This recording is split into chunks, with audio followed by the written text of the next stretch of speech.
За та бүхэнд энэ өдрийн минь төргий аймгийн засаг даргын захирамжаар бид 5 сарын 28-ны өдөр эдгээр төцнүүдэд буулгах мэдээллийг иргэдэд нь өгсөн. За энэ хугацаанд төцөө буулгаагүй байгаа иргэдийн төцийг өнөөдөр албадан буулгаж байна.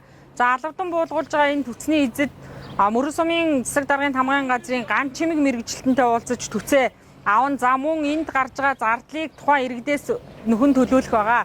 За энэ газар дээр маань гэх юм бол дулааны шугам сүлжээ явуулж 3,000 яндангийн хүрээнд дулааны шугам сүлжээ явуулж байгаа ийм ажил хийгдэж байгаа газар байгаа. За энэ газрыг албадан чөлөөлөхийг бол иргэдэд удаа дараа шаардаж мэдээллүүдийг бас тухайн үед нь хүргүүлсэн. За би 5 сарын 28-нд бас мэдээлэл өгсөн. За өнөөдрийн хугацаанд 5 сарын 28-наас 6 сарын 2-ны хооронд эдгээр байршилд байгаа төцнүүдэд чөлөөлөх мэдээллийг иргэдэд өгсөн боловч өгөгдсөн хугацаанд төцөө чөлөөлөөгүй учраас бид өнөөдөр албадан чөлөөлж байна. Цаашид Мөрөн сумын нийтийн эзэмшлийн байршилд байгаа энэ төцнүүдийг бас ингэж албадан чөлөөлөх болно.